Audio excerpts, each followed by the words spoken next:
Hello and welcome to Inside Events, an international podcast focused on contemporary issues in events and festivals. This week I'm joined by Dr. Chen from the University of Canterbury, and we're going to be talking about the concept of fandom.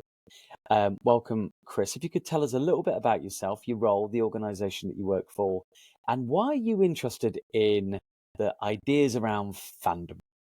Okay, thanks, Mike. Thanks so much for the invitation. I'm Dr. Chen. I'm a senior lecturer in marketing at the University of Canterbury in New Zealand. I have my degrees in mathematics and a PhD in marketing. But my academic background is mainly in environmental psychology. I have been studying the fundamental human-place relationship as in the form of place attachment and the sense of place, and their applications in various contexts such as tourism, migration, community psychology, of course, environmental psychology, human geography, as well as general marketing. And fandom, as it is actually a very unique social phenomenon, strongly associated with people's relationship with places and community.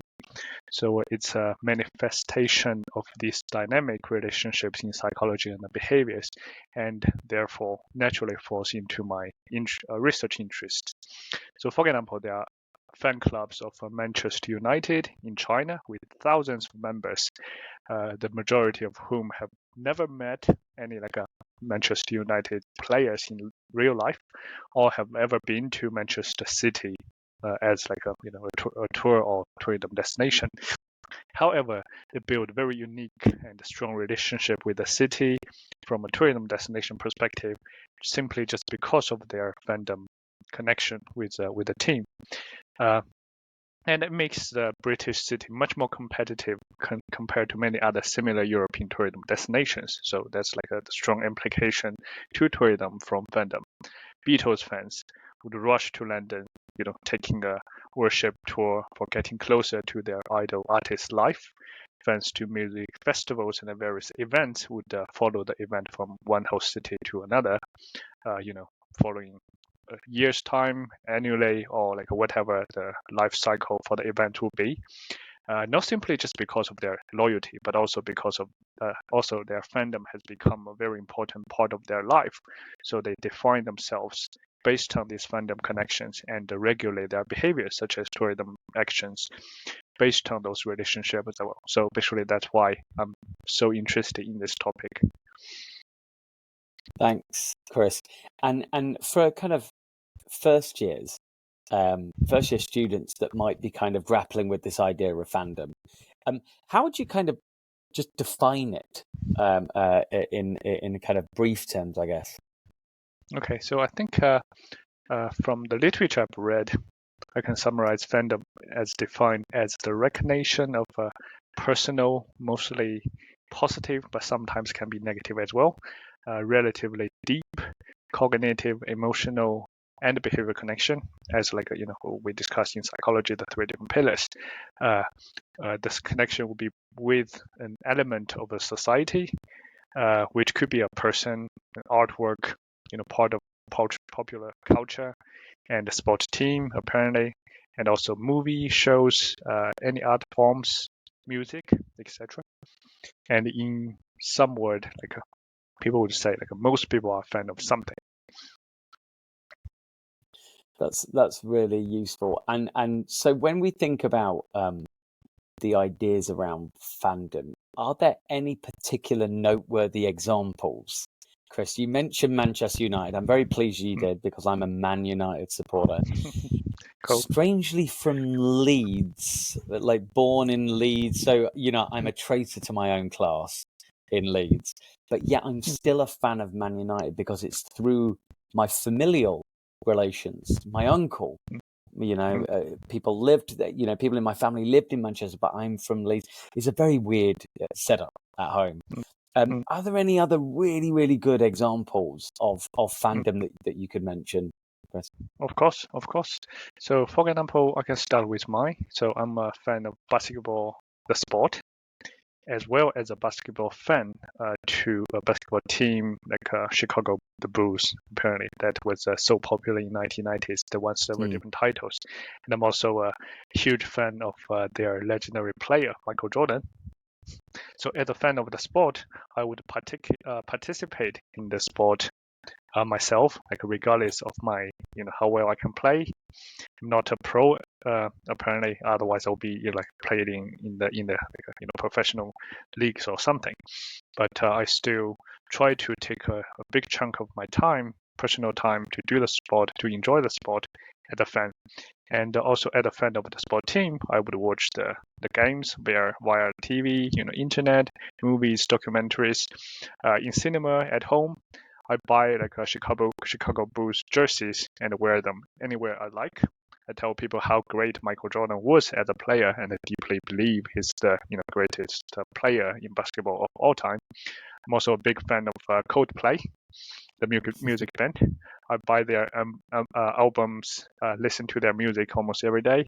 I will see whether I can get a chance to watch their concert or go to their concert in real life, and may even visit a destination simply because that destination hosts the concerts.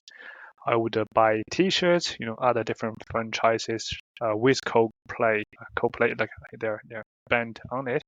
Not to mention, buying their music and accesses to different events. I would be thrilled to see Chris Martin, the person, the like leading singer in the band in person, and would die for a photo and autograph. So that's music, and I'm also a big fan of Antoni Gaudi, who's an architecture designer. I visited Barcelona whenever I have the chance to visit and see his work, like the La Sagrada Familia Casamila, Park Güell. I would definitely go to an art show with his work, similar to any other artist I like, for example, Dali, Picasso, like the Spanish ones. I'm also a big fan of Christmas markets, based on my life experience in Europe from several different years, and I would love to spend some time just browsing and buying stuff, having some good wine, good time at Christmas markets, simply as part of my lifestyle in the UK, Spain, Italy, many other countries as well. And not to mention, I'm a big fan of your work, Mike. So your research, your ideas as an academic, all the insightful, enlightening conversations that we had, over the last many years at conferences, as occasions like this. I'll listen to your comments and suggestions for a lot of different stuff. So as you can see, similar to your examples, fandom is basically embedded in our lives, really deeply. And fandom can be understood in the cognition, like how we make sense of the world, and all the different society, different figures, different phenomena, and also in emotions, like how we love, we hate, we sorrow, we regret for some losses of our supporting team. We enjoy happiness and bitterness at the same time. And we also, it's in the behaviors as well, showing our passions and irrational behaviors towards certain, entities. It could be a person, could be a game. Thanks, Chris. That's really useful. I can, I'm sure anyone watching this will be able to kind of completely put themselves in your shoes and think about what that means for them. Just recently, I've been watching a documentary called We Are Newcastle, and it's about Newcastle United, and they've got new Saudi owners through the Public Investment Fund in Saudi.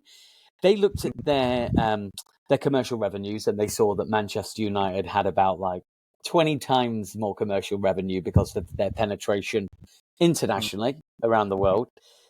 So it kind of begs the question: how do you, if you're a team, let's say you're Newcastle United, if you're a team, how do you develop this sense of fandom?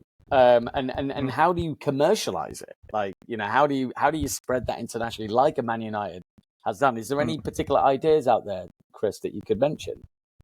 Yeah, for sure. I think a lot of sport managers, sport commercializers, they will be so interested in how to monetize all these assets based on a well developed and developed team with a lot of fans and a strong fandom. But to understand that, we also need to understand how fandom is developed in society, how it's like linked to our lives, and I would say it's so powerful in visually regulating almost everybody's like daily lives and behaviors. So from a start, it's fandom itself is a way of exerting and manifesting our social identities. So from social identity theory, everybody would be labeling themselves based on something that they want the society to see, they want to show the society, to get the society's or an individual person or the majority of the society to understand them from a certain perspective rather than simply just the personality. So when you label like a Manchester United fan, you expect other people to see you as a specific type of person. And that kind of association is very unique in terms of telling what kind of person you are and who you are associated with. So that kind of individual representation as well as the social connection are very powerful foundation to utilize fandom or for anyone to develop their fandom roots in the society. And then it's also the way to channel our emotions, as a social animal. So of course we live in the society, we can have some good days, some bad days. Sometimes we need to channel all the negative emotions from a certain channel, and usually being a fan of something can help us with that, because at that kind of moment you are not just yourself, you are doing a lot of things in the name of like being a fan or something. So you can protect yourself in terms of this kind of label. So because you're a fan, let's say Manchester United, and you can enjoy drinks with others, you can just be a little bit wild on the street. So that's how powerful this can be in our daily life. And then naturally, because of how society is operated, we take this into our lives, into our minds, and build this strongly with us. And of course that's also very strongly connected to our life experience and how we grow up. So a lot of very important moments of your life could be associated with for example, a specific sport team or person or music you listen to, which is from the music artist you are a fan of. And all those powerful moments would be considered as a co-creation, outcome of co-creation, as we discuss in marketing. And all those things powerfully built, not simply just because of the work from, let's say, the fan entity, such as sport team or individual person or an event. It's also co-created with us, by us. So then once these things are built, like generations pass down their fandom from generation to generation, like fathers teach their sons, daughters to be a fan of the same team, like a family follows for a long term, then the equity, the value of the fandom is built for that team. So for a lot of sport managers, it's very important for them to understand the social aspect rather than simply just the commercial and the business aspect of a sport team. It doesn't mean when you build like a very good business, you can naturally attract a lot of fans. You have to look at the history. You have to look at how this is working in the society, and then you can utilize that to probably build more revenues and profits, which is not something wrong, of course, right? So as we discussed the concept of sustainability, we talk about being green, of course, environmentally friendly. We talk about social equity, social justice, but also it's important to maintain certain, economic impact as well, so that we can, commercially, economically sustain and grow. So I think the similar framework can be applied into our understanding of fandom and utilizing fandom to build like a sport entity or event entity, simply from the economic, social, and the environmental perspectives. Completely. Thanks, Chris. And I was just thinking, there's nothing as powerful than wearing your team's shirt. If I'm wearing a Man United shirt and I get on a packed public train or bus, without a doubt, I always get one of two comments. It's either you're part of my team, and then it has a conversation, includes a conversation, or boo, you're a Man United supporter. I can't believe who you are. Why would you do that? I'm an Arsenal supporter. And then it gets you talking. And it's very interesting. I don't think that there's anything in my life that compares to that social interaction that I get when I'm wearing a shirt. It doesn't matter whether I'm on a plane or a bus or a train. It doesn't matter wherever it is, and it always inspires a conversation.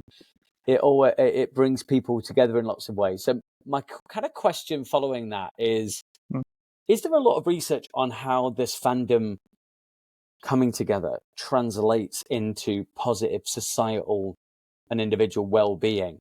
Is there some research on this has a really positive net social benefit for us in a kind of deep cognitive way, Chris? Yeah, for sure.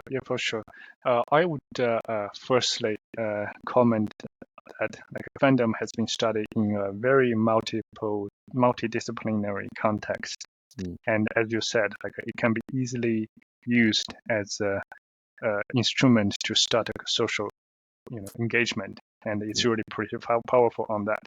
And I've seen so much studies on migration, immigrations, how the new immigrants utilize fandom to local sports, local teams, or whatever to bridge the gap between themselves in terms of culture and other locals who have lived in the region for a really long time. And probably I would easily say that become just simply being a fan to a local team can be a really simple way to become local easily. And in marketing, we have seen a lot of studies utilizing the fandom and fan behaviors, fan connections to teams to promote a certain product to a team and its associated commercial and non-commercial entities, such as in the sponsorship context, as well as tourism destination and things like that. And recently, as you can probably see, as you have already seen, during the COVID time, sport, especially sport area, like a mega event area, has been hugely affected because we cannot easily just gather a lot of people together, to attend these huge events. And some sports teams and leagues are really suffered quite a bit, but some also very innovative and proactive teams. They have utilized opportunities to build a community cohort, help with community well-being, individual well-being, such as the Crusaders, the local rugby team based in Christchurch, where it's where I'm based. During COVID time, they have posted so many different videos and posts on social media, trying to educate local people how to kill time, for example, during lockdown, how to maintain your physical and mental health during that difficult time. And that's actually quite powerful because people listen to them, people pay attention to what they do, and they can easily take this role model role in the society and help the society. But from the research perspective, I've seen some research following this up, but I probably will see a more potential with this kind of research coming up. But on the other hand, sorry, Chris. Yeah, sure. I'm just a little bit to add up.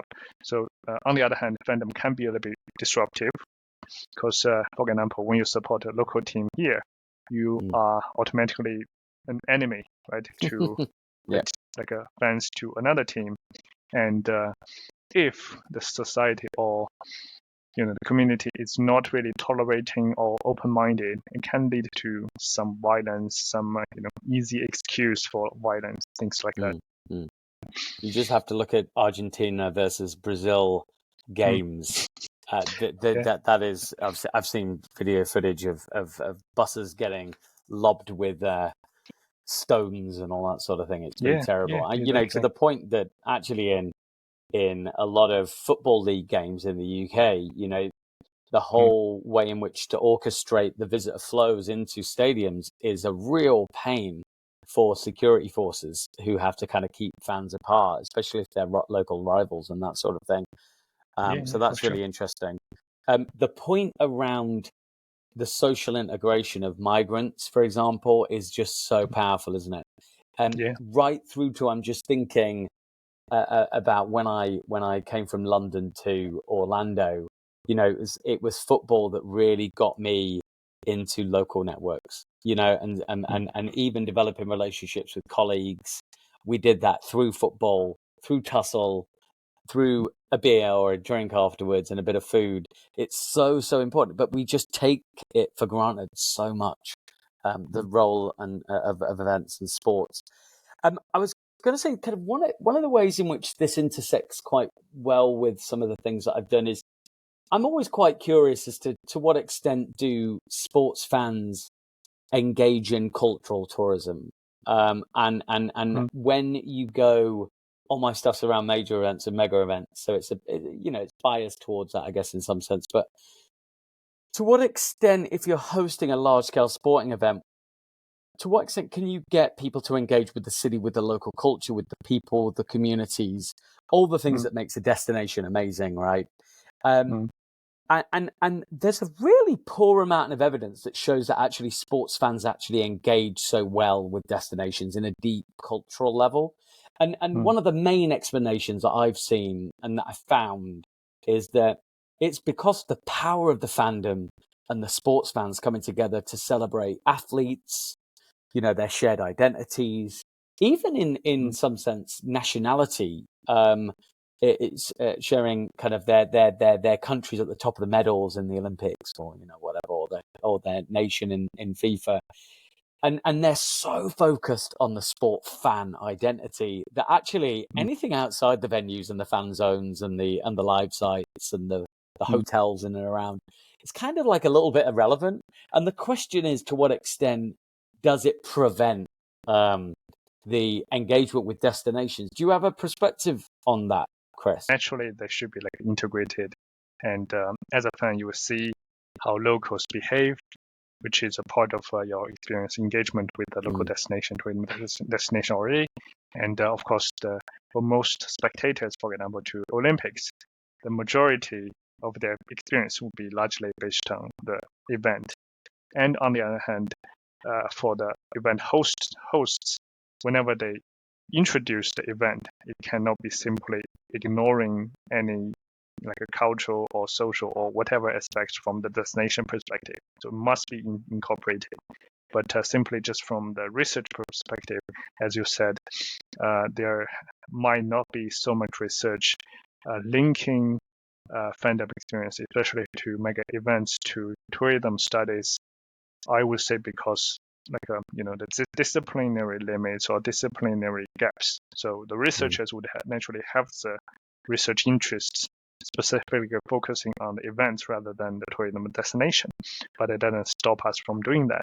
And if we also look at the history of fandom studies in the literature, I think it can also give us some kind of insight of how some issues have been focused, some are not. So, for example, in the beginning of fandom study, as we understand fandom and its strong connection to culture and popularity, in its essence, fandom is still about what cultures and popularity can build in societies.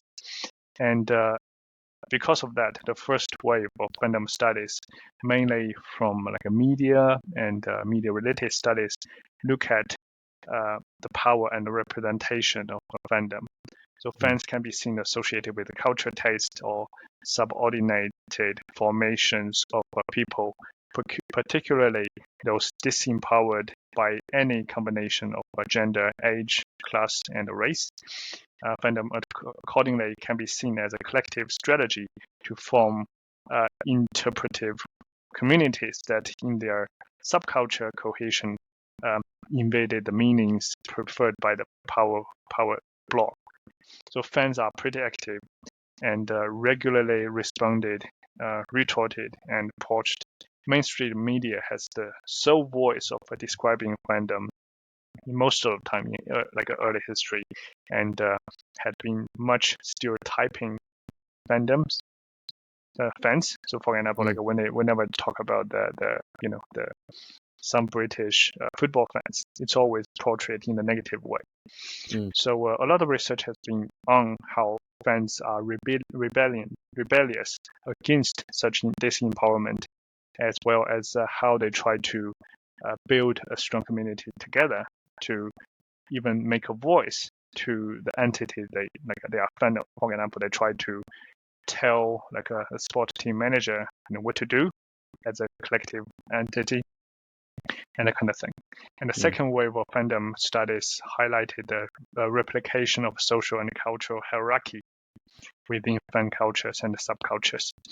And the third wave of fandom study would focus more on the individual psychology and the important interface between the dominant micro and macro forces. So trying to, for example, explore the interpersonal pleasures and the motivations among fans, refocusing on the relationship between fans and their fandom objectives from a psychology and psychoanalytical perspective. So as you can see, it started from like a sociology, media, and even political science, and then move on to individual psychology and going a little bit wider to social psychology, but not so much into some other very relevant and interesting, but not like a really focused area such as tourism destinations.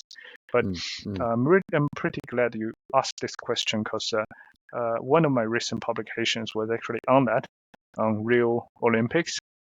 So we studied the spectators' evaluation on the Olympics and how that actually affect their perceptions on the tourism destination and the relevant behaviors. So I think it's naturally this kind of connection would be pretty natural, if we think about it. Just in terms of how we can utilize this knowledge to understand some phenomena or try to help the practice. That'll be the main question to study and to analyze. That's really interesting. If you think about the future trends of fandom, if a student was thinking, what's going to happen in kind of like the next 5-10 years, Chris, what do you think the key trends are to look out for? Okay, I wouldn't be able to predict the research trend, but I would be so happy if I can see some trends like this. So for example, if fandom experience would be studied as an integrated, holistic experience, such as you said, like when a fan goes to, let's say, Paris for the Paris Olympics, the experience would not be limited to only when this person attends the games.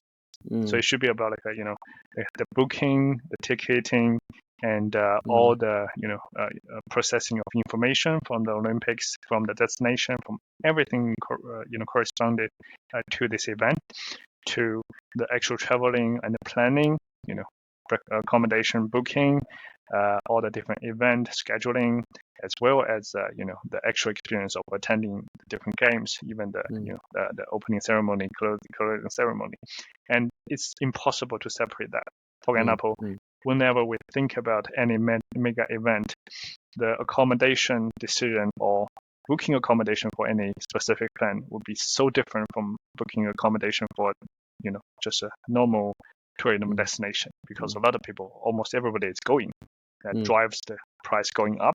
So the context will be very different. And to look at the specific cases and the scenarios will be very useful, even for tourism studies. And then taking everything into the consideration to look at the whole experience, they can help us understand much better in terms of people's psychology and behaviors develop around their fandom or associated or not associated behaviors. And that also leads to maybe a focus on technology. So like a fandom has been mainly built in the natural social interactions, for example, in families, in friends circles, and watching TVs, listening to the radios before we had the internet. And now we move on to the information age. We got VR, we got social media. So in this overwhelming information age, how we receive information from the entity we are a fan of will be largely different from like any other context. We've got some students working on projects on the nowadays fans consuming the information around their fan entities, such as a sport team. So we can see a trend of a much streamlined consumption. So instead of like watching a full game for 90 minutes of a football game, people only watch highlights, see like how their like favorite players perform on the ground, and how that changed people's life. So our entertainment and leisure life has been significantly affected as well. So we do not spend that kind of time to go to a game unless it's for a specific purpose, to celebrate maybe with some friends, having some good time with your family, and thinking about how much time and commitment you have to devote to go to a specific event or game or whatever you're a fan of. It's gonna be so less competitive compared to consuming the similar thing on social media. And then you can still have the similar kind of effective communication on social media with your friends and the people who you don't know, right? So if you go to a game, you talk to your friends, you have a good time. And if you don't go to the game, you can still have the same kind of conversation on online media, online community, and social media. So this kind of feeling in terms of your social need can still be met, and probably even be more powerful because of your power of word of mouth. Considering if you are like a opinion leader. So that's another really important, I think, trend which can affect the study of this concept. And also really that leads to the changes of the senses as well. So the game or whatever you are a fan of, such as an event or person, music, whatever, you do not utilize the same set of senses to process all those information. Although I think in your mind, everything could still work in the same way. Like, you still build the same process of processing information, decide which would be, the entity you are a fan of. But in terms of how you get that kind of information will be entirely different. And then I guess that also leads to this interdisciplinary nature of fandom studies in the future. So I would be more than happy to see more research linking fandom studies to, let's say, event management, tourism studies, and other interesting topics, rather than simply just looking at the psychology and all the essential behaviors related to fandom. And it's definitely a concept that's primarily in the sports management, sports space, isn't it? Than synergizing the fan experience with the overall tourist or cultural tourist experience, like you said, to understand a more net experience, a more kind of macro understanding. You're saying there about social need, the importance of sports and fandom to connect people, to have conversation. A lot of people, it's some of the only primary conversation that they have between their friends. What's going on in some of the colleagues that I have, we primarily converse through football and through talking about which clubs and players that we support. But then you've got this thing about kind of like a much more authentic fan, like the ones that actually go to the game. They don't talk from the sidelines. They don't talk from the social media channels. They actually go there, experience, and that just seems like the real fans go there, support, chant from the crowds. They're the ones that give the club the money and all that sort of thing. So there must be kind of some sort of social hierarchy there in terms of, well, you're not as good of a fan as I am, or whatever. Is that the vibe that happens between the two, Chris? Yeah, for sure. So that's also what I take from looking at the history of fandom study when they try to study the social hierarchy within the fandom, within the fan community. And in marketing, I've seen a lot of studies specifically looking at the segmentation. So like what types of fans do what kind of things. So casual fans would watch a game and have the game, enjoy the game no matter winning or losing. and they can still have a decent conversation with their friends, colleagues, whatever. And then we have the hardcore fans who can only accept winning, not losing. And then their lives will be like ruined if the team lose the game, things like that. And then we have a casual fan, like even casual fans who go to regularly, behaviorally, like loyal to a team or to like some sports, not because they like the sport, but more commitment to their social entities, such as families, boyfriend, girlfriends. So that's also a very interesting topic. I'll be very intrigued to look at. So in New Zealand, rugby is like the top game, top sport, right? But if you ask everybody how much they know about the sport, not everybody can tell you everything about the sport. So a lot of rugby fans, they go to the game a lot, not because they like the game, but because their boyfriends, their brothers, like some member from the family actually play on the field. So they need to be there and support.